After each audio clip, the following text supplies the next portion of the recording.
So today, Ellen is going to come and talk about the fourth step, which is a big deal. And I hope sit back and relax and get out a piece of paper and take notes if you like. Alan, we can hardly wait to hear what you have to say. And I don't see him. He must be on the second page. I am here. No, I'm you're right next there. to Patrick. Hi. I'm right next to Patrick. Hi. Can you give me co-host so I can share my screen? Okay, wonderful. Okay, great. Let me share my screen then really. Well, hello everyone and welcome to the Berlin group. And before I share my screen and get going, I just hope you're as excited as I am about what we're going to be doing in London.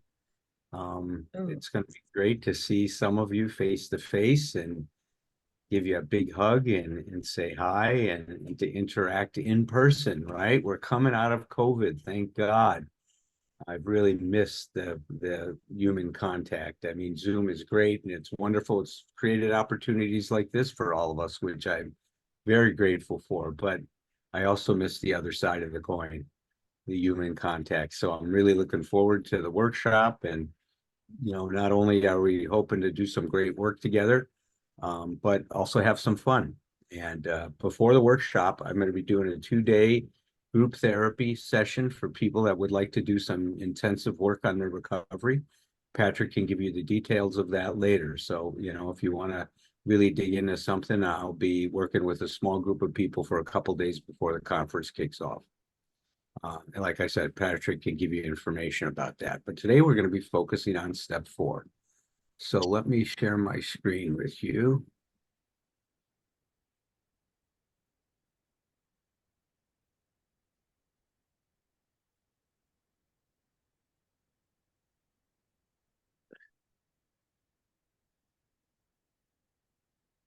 All right, I'm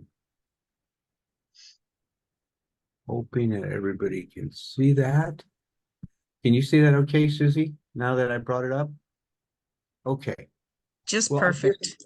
I just wanted to remind everyone is that really the purpose of working the steps is the achievement of emotional sobriety. And I can't emphasize that enough. Look, I've been in recovery now for 52 years. I've been in the rooms, you know, for thousands of meetings, I'm sure, in that time. And I can tell you, I haven't heard that mentioned ever in a meeting. I've heard people talk about emotional sobriety, but nobody seems to really understand that the goal of working the steps is the achievement of emotional sobriety.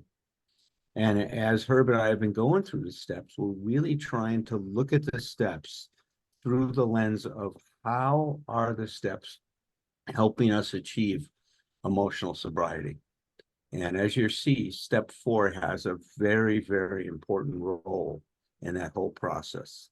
But before we do, I want to kind of give an overview, right, of all of this to kind of set the stage for what we're doing. We have talked about that emotional sobriety is a practice that transforms, that evolves a consciousness that says, I'm okay if, into a consciousness that says, I'm okay even if. This is what creates true emotional freedom. And that's synonymous with what emotional sobriety is. Emotional sobriety is emotional freedom. It's autonomy, right, in our life. It's restoring our ability to choose. And I cannot emphasize how important that is enough, because it's in our ability to choose that we discover our power, that we discover freedom. If you don't have the ability to choose, then you're not free. Your behavior is being determined. And that ability to choose is as basic as the choice between a yes and a no. If you are unable to say no, you can't say a real yes. If you can't say a real yes, you can't say a real no. They go hand in hand with each other. And so this is at the basic level of our interaction with each other. Are you free enough that if somebody wants you to do something and you don't want to do it, that you can say no, or on the other side of that coin is that if you say yes, that you're saying yes with a complete conviction to the yes, that you're doing the yes because you want to. That is what emotional sobriety is. It's the achievement of recovering our ability to choose. So important. I said this a minute ago, so I won't repeat this, but this is what I wanted to get into. I want to talk about the relationships between the steps, because this is very important. That you heard me say it before, and I'll repeat it because it's worth repeating, to keep in mind that there's a force that develops as we're working the steps. And we can understand that force by thinking about it in terms of energy. Like step one creates a certain kind of an energy, right? When we admit we're powerless, that our lives have become unmanageable, when before in previous talks, I've talked about that this creates an existential crisis for us. The existential crisis is, I'm letting go of what I've done. I understand that I'm powerless over my addiction, whatever that addiction is, and that the way I've lived my life has created an unmanageability. So things are a mess, right? I've turned things into a mess. But I don't have any other options right now. I don't have any other choice. So while I need to let go of this, I don't have anything to grab onto yet. See, I'm in that zone in between. And in that zone between accepting, right, admitting what the problem is and not having a solution, I find myself in a crisis. Is it in an existential crisis? Essentially, the crisis says I'm screwed. I don't have any other possibilities here. And I realize I've made a mess of things, but I have no idea on how to do it differently. If I fully accept this, and Bill talks about that, step one creates a sense of helplessness and hopelessness. And he believes that recovery is built upon a pedestal of helplessness and hopelessness. Now, most people would say, well, how can you build anything on hopelessness and helplessness? Because it gets you to the point of opening yourself up to something new, to a new possibility. As we'll see in a minute, step one shatters our reliance on our false self, on our old ideas, is another way to think about it. But there's an energy that's created. Like, look, I'm in trouble. I don't know what I'm going to do. That's the energy that's created from this existential crisis in step one. Well, step two comes along and it resolves that, and that discharges that energy. Step two gives us hope.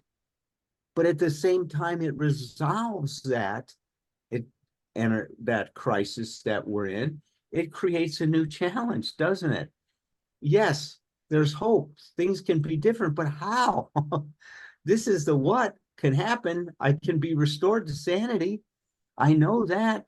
I can be restored to be having, if we define sanity as just, sound thinking, I can be restored to looking at and having a better life. But how am I going to do that? That's the new charge that develops.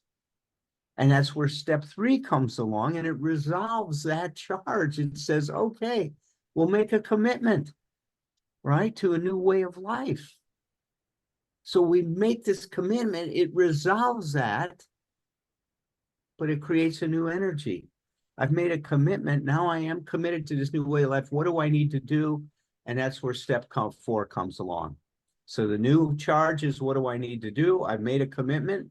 Now, what do I need to do to start to create this new way of life? Step four says, well, make a personal inventory, right? And that's where step four comes in. It resolves that and it creates another energy, as we're going to see itself. So this is very important, is that these steps are mobilizing, right? They are restoring this incredible, powerful force that we have inside of us to differentiate ourselves.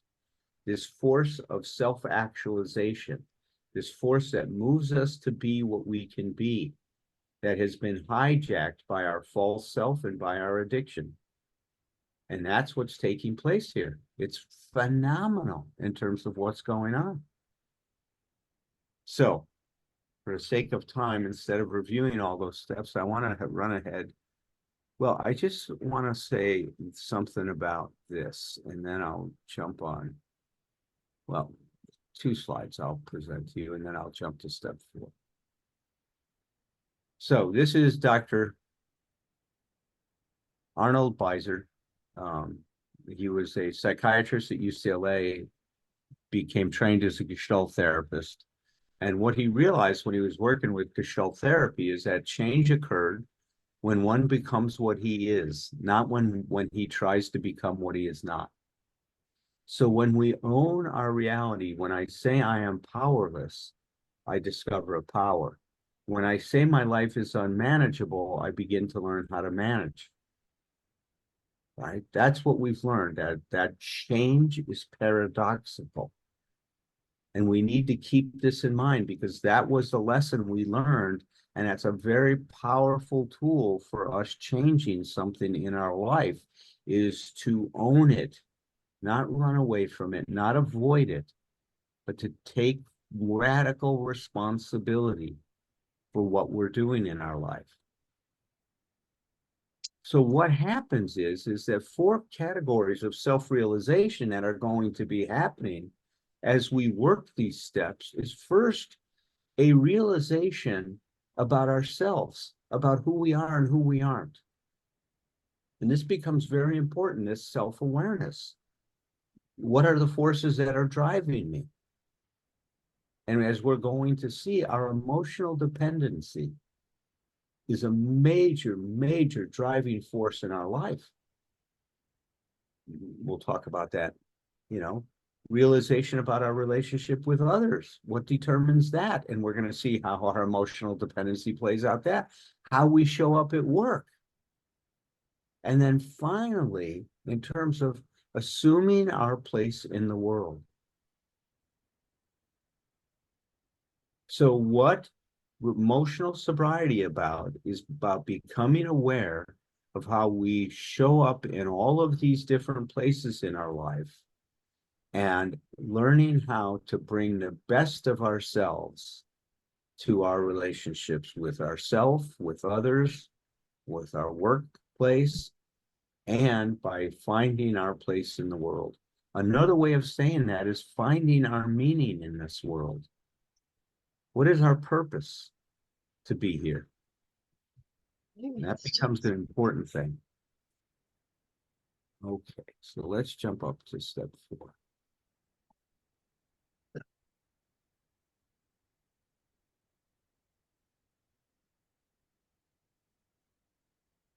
Well, I'll just say this about step 3. I just love this. Bill says that the effectiveness of the whole AA program will rest upon how earnestly have come to a decision.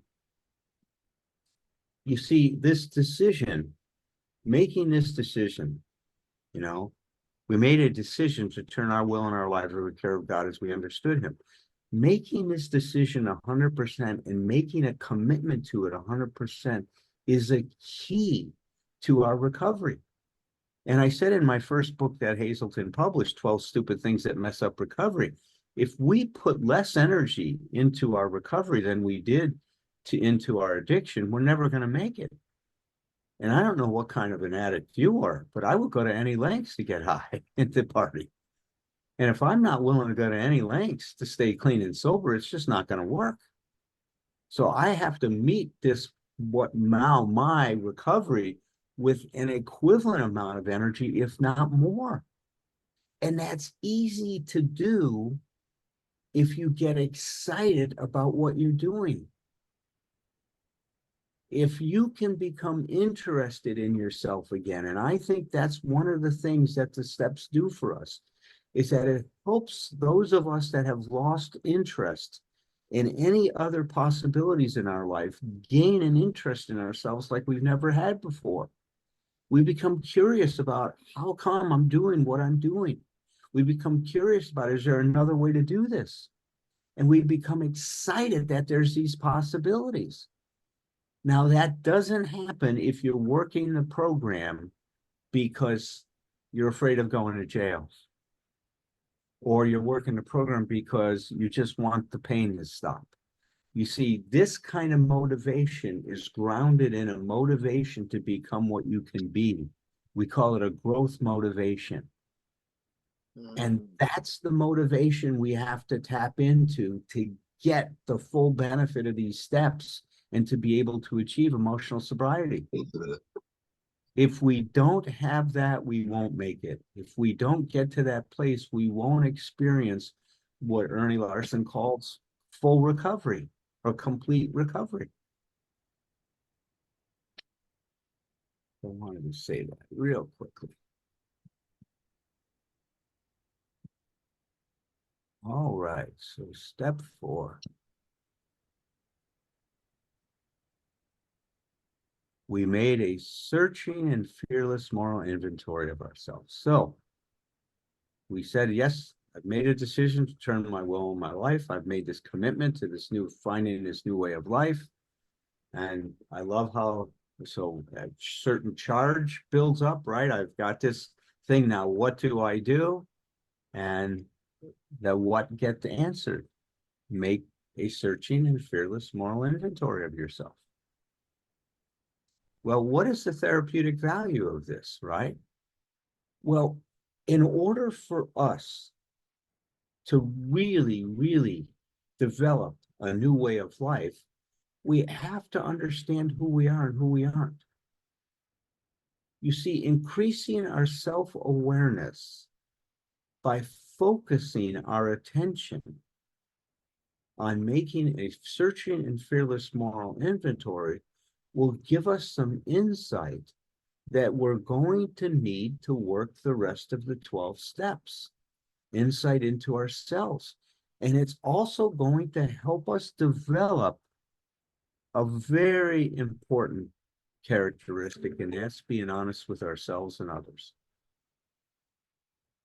This program is based on becoming authentic, which means becoming honest with yourself and with other people. Doesn't work if you don't. We say you are a seekers, you are secretive. What you hold back and what you don't talk about is going to kill you, literally. I've seen it happen too many times.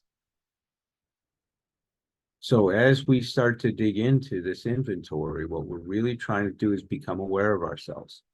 But when it says a searching and fearless moral inventory, we have to pay attention to what it means by fearless, and we'll get into that in a minute. So one of the things that we're learning here is that when we're in our addiction, when our false self is in charge, then our life is about becoming comfortable and feeling good, is wanting to be happy and okay all the time. So anytime that we feel uncomfortable, we're going to do something to become comfortable. And typically what we do is go get high or go get loaded. Or if you're into food, you go eat. Or if you're acting out sexually, you go, act out sexually in some way. Or if you're a compulsive spender, you spend money. Whatever it is that our whole life is about being comfortable. So everything we do is to create a sense of comfort. Well, that's not living.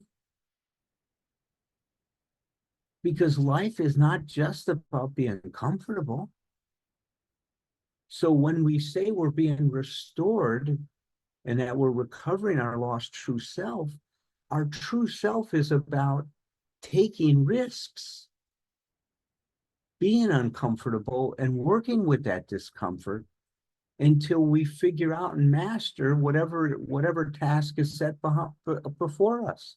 Think about it. Think about the child that now has just finished crawling and pulls itself up on a table and lets go and is ready to learn how to walk. What does it do? It falls. That's not fun. Until it learns how to balance itself. After it learns how to balance, it starts taking steps. And what does it do? A couple steps and it falls again. Well, that's not comfortable. That child's experiencing a lot of discomfort. They'll scratch their leg. They'll look up at mommy, is this okay, or daddy? But they'll get up and they'll do it again. And they'll do it again, and they'll do it again. And they'll keep on trying to walk until they master walking. And they will embrace the discomfort as part of their growth in life. Now, they don't have at that point developed the other parts of their consciousness that are saying, well, you should have figured this out by now, or wow, it's uncomfortable and life should be easy. So, maybe we can give up on this walking thing and maybe we can just crawl around the rest of our life, or maybe we can find somebody to carry us the rest of our lives. That would be great. Well, some kids do that. They're still 40 years old and at home, and they haven't left home yet. And they haven't launched into the world yet because it's uncomfortable out there. They just want to be comfortable. But in recovery, what we do is we learn how to embrace that discomfort as part of our growth. See, we start to see that being uncomfortable and being, embracing our anxiety, feeling our pain, crying, experiencing our loss and our grief or our depression, all of that is going to help me recover my lost true self. The more I embrace that, the more my zone of comfort expands so that eventually I become comfortable in my own skin. You see, but before, when the whole thing is about only being comfortable, my life starts to shrink and it gets smaller and smaller. In recovery, our life expands. It grows. It becomes much more than what we ever had. It's a remarkable thing. But one must pay the price. One must be willing to be uncomfortable at times. One must be willing to look at things you don't want to look at. One must be willing to face our resistance about growing up, about not wanting to. That's how we grow. That's how we develop. This is what Bill says in the big book. He says, now we launched out on a course of vigorous action. You see, in this step, we're taking what he calls our first affirmative action to our commitment, right? This is affirming our commitment that we made in step 3. He says this step, which is a personal house cleaning, which many of us have never attempted. Of course not. We didn't want to look at these things. You got to be kidding me. Though our decision was a vital and crucial step, it could have little permanent effect unless at once, and he means the decision to turn our will and our life over to the care of God, unless at once followed by a strenuous effort to face and to be rid of the things in ourselves which have been blocking us. What have they been blocking us from? Our growth and development. What have they been blocking us from? Growing up. What have they been blocking us from? Learning how to cope with life. And what are these things that we haven't faced? Our emotional dependency. That's what we're going to discover. Until we face how dependent we are on our environment for support, we're not going to be able to grow up. He goes, our liquor was but a symptom. So we had to get down to causes and conditions.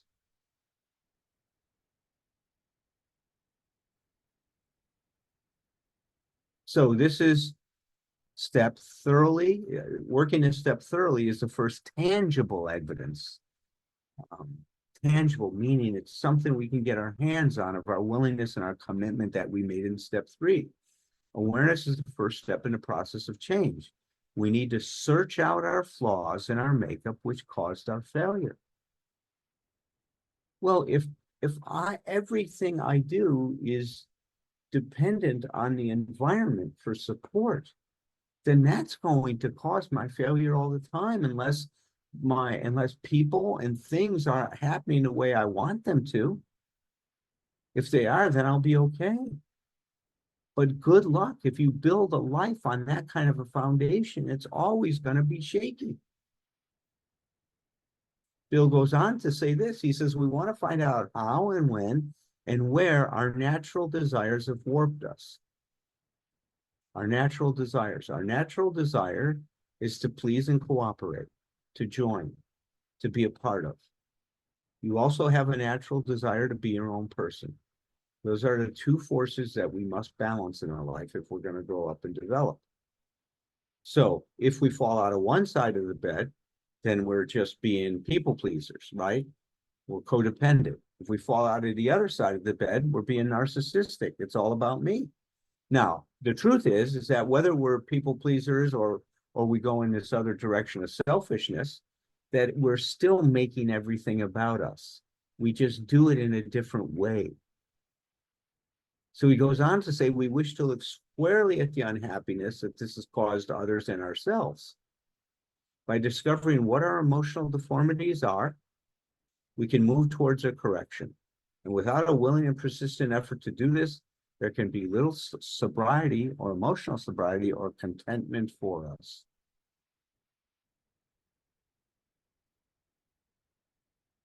This is the way Fritz Perls says it. If we cannot understand ourselves, we can never hope to understand what we are doing.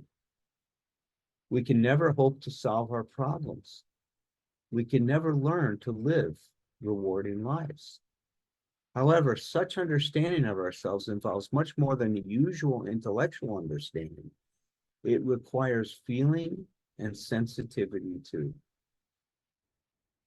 Meaning that we can't just get it here. We have to experience recovery. Recovery is an experiential process. It's not an intellectual process. And step 4 is a big part of that experience. So we talk about step 4 being fearless, right? A searching and fearless. Why did they say fearless? Why did Bill why might have Bill said fearless? Well, fearless means not letting our self-hate or false pride keep us from being honest with ourselves.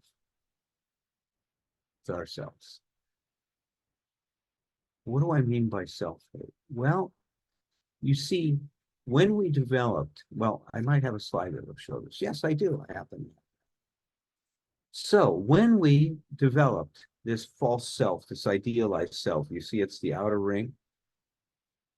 We developed that because we thought that was going to resolve our basic problems. Our basic problem was we weren't going to be loved. We weren't going to be accepted. It created a basic anxiety. And Dr. Karen Horney says, well, we search for a solution to that. And she goes, that solution takes the form of deciding, well, if I become this way, I'll be okay.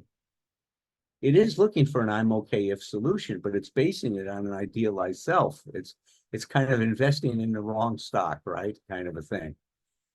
So she calls it the search for glory. And I love that because we're searching for a solution that's going to make me feel good all the time.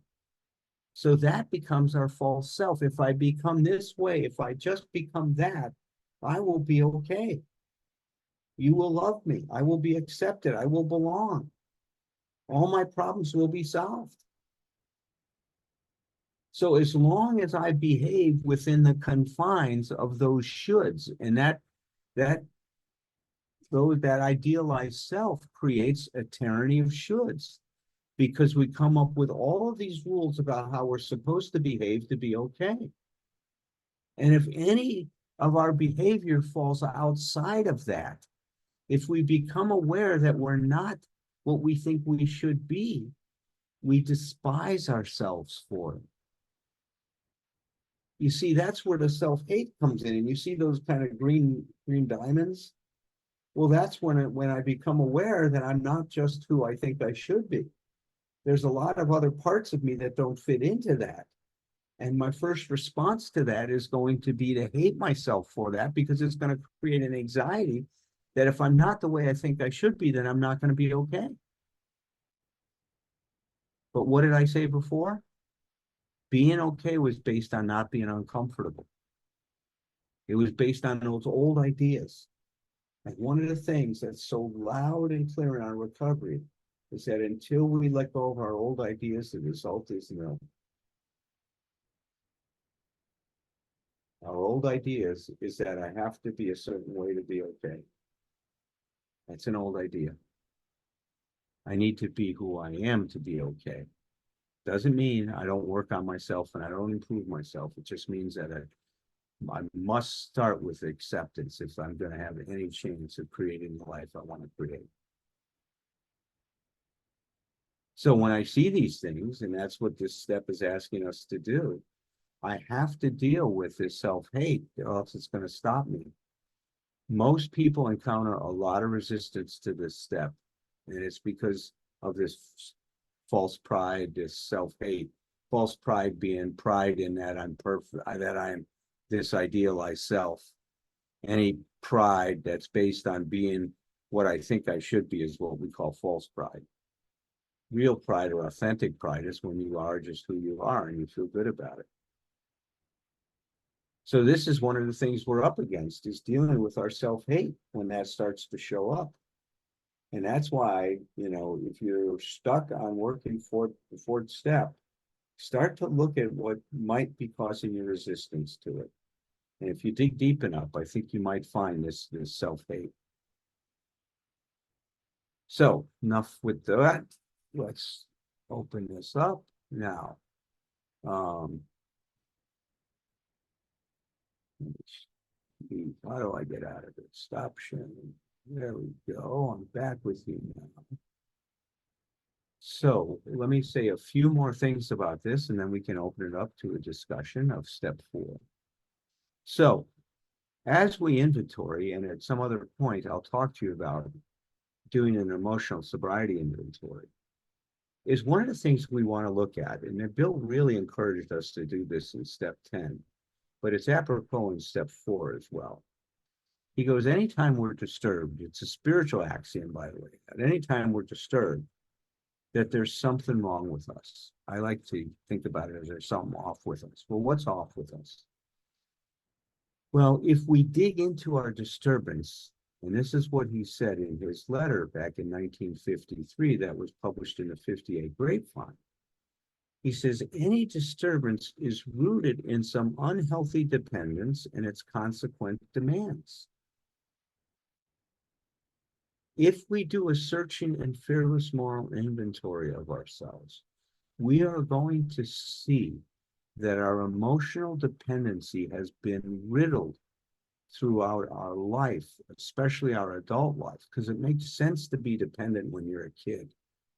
It's just that at some point in time, we have to learn to support ourselves. It doesn't mean we don't need anyone. It just that means we take responsibility for what we need. That we learn how to ask for help, that we learn how to act on our own behalf. That becomes so important. And it's important then, as we take this inventory and we look at searching for a fearless moral inventory, we are going to find that all of our difficulties can continue to be to be related to and to be connected to this false self and its emotional dependency. That I need you to validate me and to approve of me to be all right. Whether I am, moving towards people, which is the typical people pleaser, or moving against people, which is people with diagnosis to narcissist. We are still looking for validation. A narcissist looks for validation along the lines of, you admire me, right? The people pleaser looks for validation, you love me, right? It's the appeal of love that drives us. So this step becomes very important because, as Bill said, we have to cut away our faulty dependencies if we're going to ever achieve emotional sobriety. And this is the beginning of the cutting away. So we're sitting down and we're taking an honest look at ourselves and how our emotional dependency has impacted our life. And as we do that, we start to take another step towards achieving emotional sobriety. It was brilliant. It's just brilliant today. Thank you very, very much.